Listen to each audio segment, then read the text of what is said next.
रामपुर गांव में रमेश और अनामिका एक गरीब दंपति रहते थे। रमेश की माँ शारदा, वो तीनों एक छोटे से घर में रहा करते थे। जब से रमेश शादी करके अनामिका को घर ले आया, तब से शारदा बीमार पड़ गई। इसीलिए शारदा को लगता था कि बहू के घर पे कदम पड़ते ही वो बीमार पड़ गई है। यही वजह था कि शारदा अपनी बहू को कुछ न कुछ कहकर हमेशा परेशान किया करती थी। रमेश दिहाड़ी मजदूरी करके पैसे कमाता था। जो पैसे वो कमाता था वो घर के लिए पर्याप्त नहीं थे। जो भी पैसे आते थे वो शारदा की दवाइयों में ही सब खर्च हो जाते थे। तभी एक दिन अनामिका अपने पति से कहती है, अजी, मेरे चाचा की बेटी की शादी तय हुई है। बहुत दिनों के बाद ऐसा कोई शुभ काम घर में होने जा रहा है। हमें कैसे भी वहाँ पे जाना ही होगा। मेरी साड़ियाँ बहुत पुरानी हो चुकी है। 200 रुपए में एक नई साड़ी मुझे खरीद दीजिए ना। अनामिका, हमारी आर्थिक परिस्थिति अच्छी नहीं है। जो भी कमाता हूँ माँ के इलाज के लिए काफी नहीं है। सारे पैसे उसी में खर्च हो जाते हैं। अभी तुम ऐसी बात कैसे पूछ सकती हो? आज तक मैंने आपसे कुछ मांगा है? आप ऐसी बातें कैसे कर सकते हैं? इस बार आपको मुझे शादी में लेके जाना ही होगा, नहीं तो मैं नहीं मानने वाली। ठीक है अनामिका, मैं कोशिश करूँगा। ऐसा कह के रमेश चला गया। इस बात से अनामिका बहुत खुश हुई, लेकिन शारदा जो ये सब कुछ गौर कर रही थी, वो अनामिका को परेशान करने लगती है। बाप रे, महारानी तैयार होके भ्रमण को चली। यहाँ खाने के लिए कुछ नहीं, वहाँ इन्हें सामान चाहिए। पता नहीं किस नक्षत्र में इस घर में कदम रखी थी ये लड़की। शनि का दशा ही शुरू हो गया, बिस्तर ही पकड़ने में मजबूर कर दिया। न खुद अच्छे से रहेगी, न हमें अच्छे से रहने देगी। सासू माँ, आपको कुछ चाहिए क्या? मन में थोड़ी सी शांति और मेरे बेटे के चेहरे में खुशी, ये तुम कभी दे नहीं सकती। ये सब घर में नहीं है, नहीं तो मैं आपको दे ही देती। देखो कितना अहंकार। मैं सह्याग्रस्त हूँ तो मेरे साथ तुम ऐसे बर्ताव कर रही हो। जिस दिन मैं ठीक हुई ना, उस दिन मैं तुम्हें सबक सिखा के रहूंगी। उस रात रमेश घर लौटता है। वो रमेश को खाना परोसती है। फिर धीरे धीरे वो रमेश से उस साड़ी के बारे में पूछती है। अजी, साड़ी के बारे में आपने क्या सोचा? सुनो अनामिका, खाने के दौरान मुझे परेशान मत करो। तुम देख रही हो मेरी परिस्थिति है ना। कल बारिश होगी लगता है, मुझे काम नहीं मिलेगा। समझ में नहीं आ रहा ये घर में कैसे चलाऊं। पर तुम हो कि तुम्हें बस साड़ी के बारे में ही पड़ा हुआ है। हाँ, ऐसा नहीं है जी, घर में बहुत दिनों से कुछ भी नहीं हुआ। हमें शादी में जाना ही पड़ेगा। बहुत दिनों बाद सबसे मुलाकात होगी। अब मुझे खाना खाने को भी मन नहीं कर रहा है। ऐसा कह के वो खाने का प्लेट छोड़ के उठ जाता है और फिर बाहर जाने का सोचने लगता है। पर बाहर बहुत तेज बिजली के साथ बरसात हो रही थी। वो बाहर निकल नहीं पाया, इसीलिए दरवाजे के पास खड़ा हो गया। अनामिका खाने के प्लेट से निवाला लाके बहुत प्यार से अपने पति को खिलाने गई। पत्नी के प्यार में पिघल के रमेश खाना खा लेता है। मुझे माफ कीजिएगा, हम अभी बहुत गरीबी में हैं, पर शादी भी बार बार नहीं होती है। कल से मेरे पास कोई काम नहीं है अनामिका, पता नहीं क्या होगा हमारा। फिर हम एक छोटा सा व्यापार कर सकते हैं। हम मकई और मूंगफली बेचेंगे, आप क्या कहते हैं? देखो अनामिका, मैं गरीब इंसान हूँ, पर अपना आत्मसम्मान बेच के रास्ते के ऊपर बैठ के मैं मकई और मूंगफली नहीं बेच सकता। मुझसे ये काम नहीं होगा। ठीक है, तो ये व्यापार मैं कर लूंगी। इस मौसम में परंजय के खेत में बहुत अच्छे मकई हुए हैं। वो अपने फसल को काट के कल शहर में बेचने जा रहा है। मेरी उनसे बात हुई है। मैंने उनसे कहा है कि अगर वो हर रोज मुझे मकई देंगे तो मैं उन्हें पैसे दूंगी, और वो मंजूर भी हो गए। मतलब तुमने उनसे बात कर ली, पूरा फैसला हो गया, अब आ रही हो मुझे बताने? ऐसी बात नहीं है जी, वैसे ही आप पहले से इतने ज्यादा परेशान हैं, इसीलिए मैंने आपसे ये बात नहीं कहा। ठीक है, तुम्हें मकई बेचना है बेचो, मैं अब इस बारे में क्या कहूँ, जो मर्जी करो। इस तरह अनामिका अपना मकई का व्यापार शुरू करती है। कई लोग बारिश की वजह से उसके पास आके गर्मा गर्म मकई खाने लगते हैं। अनामिका का व्यापार अच्छा चलने लगा। अनामिका के पास अच्छी साड़ी नहीं थी। तभी एक दिन एक बुजुर्ग महिला अनामिका के पास आती है। क्या बूढ़ी दादी, आपको मकई चाहिए? हाँ बेटा, तुम तो बहुत परिश्रमी हो, फिर ये काम क्यों कर रही हो? हाँ, क्या करूँ, पापी पेट को पालने के लिए कुछ ना कुछ काम तो करना पड़ेगा, है ना? पर आपके तो दांत ही नहीं है, आप मकई कैसे खाएंगी? वो मेरे लिए नहीं, मेरी पोती के लिए। उसे मकई बहुत पसंद है खाने में, और आज वो मेरे पास आ रही है। वैसे आपकी पोती क्या करती है माँ जी? शहर में वो कपड़ों का डिजाइन करके उसे सिला करती है। बहुत अच्छा कमा लेती है। मेरे तरफ से मैं आपको एक और मकई देती हूँ, आप उसे जरूर खिलाइएगा। इस तरह बुजुर्ग महिला मकई लेके अपने घर चली जाती है। जैसे ही वो बुजुर्ग महिला जाती है, उसकी पोती ज्योति वहाँ आती है। वो अनामिका को देखकर बहुत उत्साहित थी। क्या हुआ, आप मुझे देखकर इतनी उत्साहित क्यों हैं? देखो अनामिका, मैं फैशन डिजाइनर हूँ। तुम बहुत खूबसूरत हो, पर तुम्हारे पास अच्छे कपड़े नहीं है। अगर तुम ऐसे व्यापार करोगी तो तुम्हारा व्यापार कैसे चलेगा बताओ? मैं 50-60 रुपए कमाती हूँ, क्या करूँ बताइए? मैं तुम्हें हर महीने 25,000 रुपए दूंगी।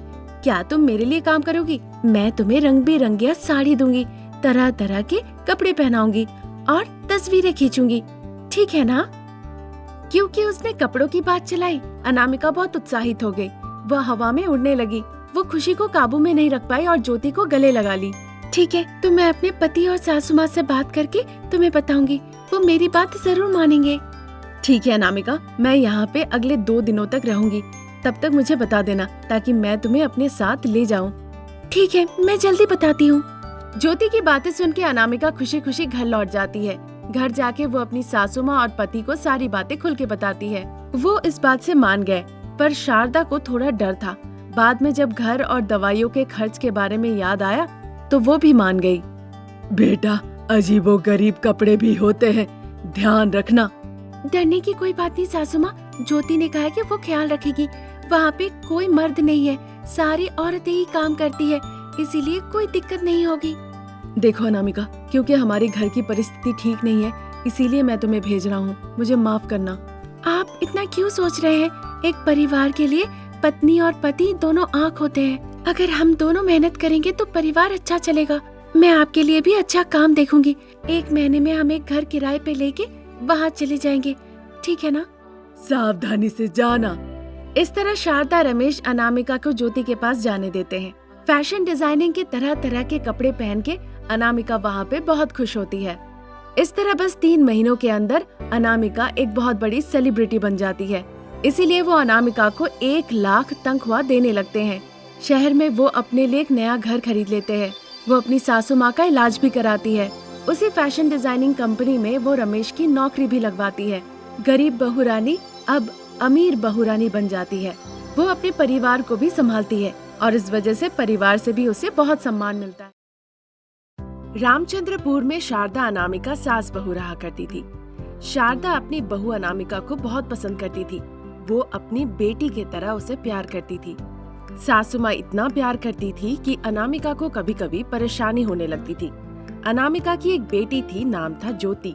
ज्योति बहुत ही चंचल बच्ची थी।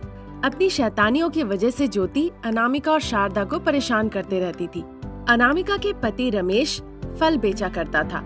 वो हर दिन तरह तरह के फलों को अपने ठेले में लगा के बेचता था और जो पैसे कमाता था उससे घर की सारी जरूरतमंद चीजें वो खरीदता था।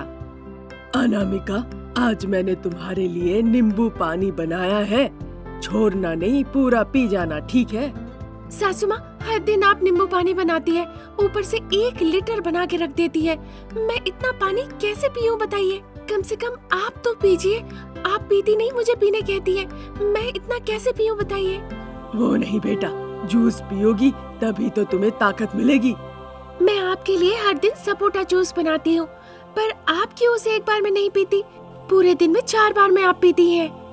माँ, मुझे भी जूस चाहिए, मैं भी जूस पीना चाहती हूँ। अरे नहीं बेटा, ये जूस पियोगी तो ठंड लग जाएगी। अगर तुम कहोगी मैं तुम्हारे लिए जूस बना दूंगी, वो पियो, उसे पीकर ताकत मिलेगी, ठीक है? ठीक है दादी माँ, फिर जल्दी जल्दी बनाइए। जब शारदा, अनामिका, ज्योति बातें कर ही रहे थे तभी रमेश वहाँ आ जाता है। वो आके देखता है कि सभी लोग जूस पी रहे हैं। ये देखकर उसे बड़ा गुस्सा आ जाता है। ये तुम लोग क्या कर रहे हो? हर दिन मैं सोचता हूँ कि मेरे फल कहाँ जा रहे हैं और तुम लोग यहाँ पे जूस बना के पी रहे हो। इसीलिए व्यापार में मुझे मुनाफा नहीं हो रहा है। पैसे कमाकर मैं तुम्ही लोगों के लिए तो घर ले आता हूँ। तुम लोग मेरा इस तरह से व्यापार को नष्ट कैसे कर सकते हो? अरे बेटा, मैंने बहुत फल नहीं लिए, मैंने 3-4 ही फल लिए, वो भी अलग अलग वैरायटी के। माँ, तुमने एक बार के लिए मेरे बारे में नहीं सोचा? इस तरह अगर तुम रोज फल लोगी तो मुझे मुनाफा कहाँ से होगा? आइंदा कभी नहीं करना। अगर तुम्हें जूस पीना ही है तो मैं तुम्हारे लिए जूस ले आऊंगा, ठीक है ना? ठीक है बेटा। अजी, आपको खाना लगा दो क्या? मुझे भूख नहीं है अनामिका, मेरा व्यापार ठीक से नहीं चल रहा है। बारिश की वजह से कोई भी फल लेने नहीं आ रहा है। इतनी बरसात हो रही है कि रोड पे खड़े होके फल बेचना बहुत मुश्किल हो गया है। आज एक ग्राहक भी नहीं आया फल लेने के लिए मेरे पास। मैं इसीलिए घर जल्दी आ गया। आज मैं एक पैसा भी घर नहीं ला पाया। फलों के भाव भी बहुत बढ़ गए हैं, ऐसा मैंने खबर में सुना। हाँ माँ, अब तो फल खरीदने में भी बहुत डर लग रहा है। अगर वो 1-2 दिन में बिक गए तो ठीक है, नहीं तो अगर 3 दिनों तक रह गया तो उस फल को सड़ना ही सड़ना है। समझ नहीं आ रहा मैं क्या करूँ। ये व्यापार मेरे लिए अब बोझ हो गया है। अरे कैसी बातें कर रहे हो? ऐसी परिस्थिति में वो फल ना मिले तो हमें दूसरे फल तो मिलेंगे ना? हाँ अनामिका, हमारे घर के पास ही जंगल है ना, वहाँ इस तरह के बहुत फल है। वहाँ से फल मिलेंगे तो हमारे हाथ कुछ पैसे भी आएंगे। इससे हमारा ज्यादा पैसे खर्च नहीं होंगे और हमारे लिए अच्छा रहेगा। पर वहाँ जाके फल ढूंढना, इसके लिए मेरे पास वक्त नहीं है। अगर वहाँ जाता हूँ तो व्यापार नहीं होगा, और व्यापार नहीं होगा तो हम पैसे कहाँ से लाएंगे? इस विषय में आप मुझसे पहले कह सकते थे, मैं और सासू माँ चले जाते। तुम लोग कैसे वहाँ जाओगे अनामिका, यही सोचा मैं। अरे बुद्धू, जब तुम छोटे थे तुम्हें पीठ में बांध के जंगल जाती थी लकड़ी लाने। अब क्या मुझे डर लगेगा? ठीक है सासू माँ, फिर कल हम चलते हैं। ठीक है बेटा, फिर कल ही हम दोनों चले जाएंगे। मैं भी जाऊंगी आप लोगों के साथ, मैं भी जाऊंगी। ठीक है, तुम भी चलना हमारे साथ। ऐसा कहकर अगले दिन ज्योति को लेकर अनामिका और शारदा जंगल चली जाती है। वहाँ जाके वो फलों के पेड़ ढूंढने लगती है। वहाँ उन्हें एक आम का पेड़ दिखता है। वहाँ उन्हें एक अमरूद का पेड़ भी दिखता है। आम के पेड़ में आम नहीं थे, पर अमरूद के पेड़ में 1-2 फल लटक रहे थे। ये क्या सासू माँ, हमें लगा था बहुत फल मिलेंगे, पर यहाँ तो बस 2 ही 4 फल है। बेचारे, हम उन्हें क्या ले जाके देंगे? हम थोड़ा और अंदर चले क्या अनामिका?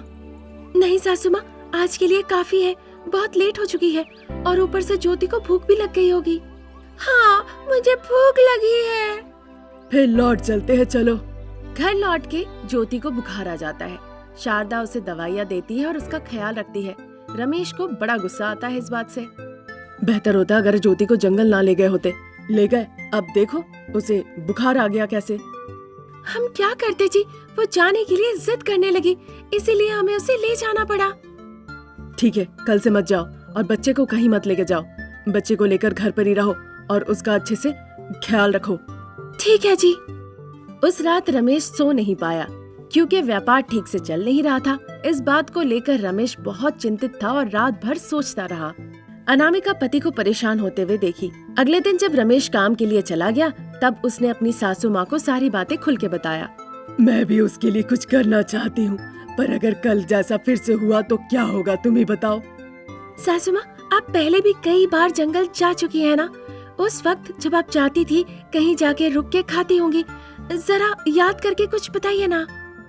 हाँ बेटा, उन दिन जंगलों में बहुत खाना हुआ करता था, जैसे काला जामुन।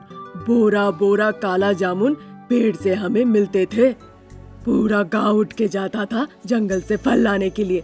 कल जहाँ हम गए थे ना, वहाँ नहीं, हम थोड़ी दूर जाते थे, पर मुझे ठीक से याद नहीं आ रहा है उस जगह का रास्ता। काफी दिन हो गए ना गए। फिर सासू माँ, हम आज एक बार कोशिश करते हैं।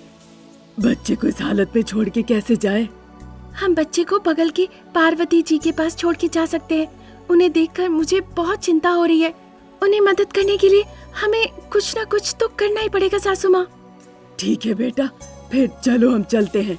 फिर इस तरह शारदा और अनामिका ज्योति को पार्वती के हाथ सौंप के वो जंगल चले जाते हैं। फिर वो वहाँ पहुँच जाते हैं जहाँ वो कल पहुँचना चाहते थे और दोनों अलग अलग दिशा में चले जाते हैं। अनामिका जहाँ जाती है वहाँ बड़े बड़े कांटे और पत्थर थे। जब भी पति की याद आ रही थी, वो हिम्मत जुटा के आगे बढ़े जा रही थी। वो आगे चलती गई।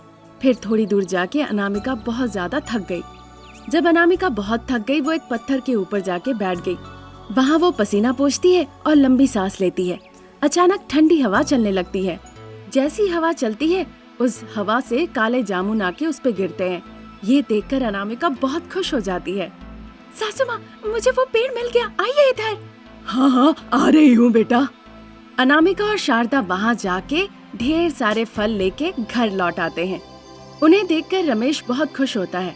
इस तरह शारदा और अनामिका बहुत सारे फल ले आते थे जिसे रमेश बेचता था और उससे बहुत मुनाफा कमाता था। गांव के साथ साथ शहर में जाके रमेश वो फल बेचने लगता है और वहाँ उसे दुगना मुनाफा मिलने लगता है। इस तरह वो परिवार बहुत खुश होता है और खुशी खुशी जीवन बिताने लगता है।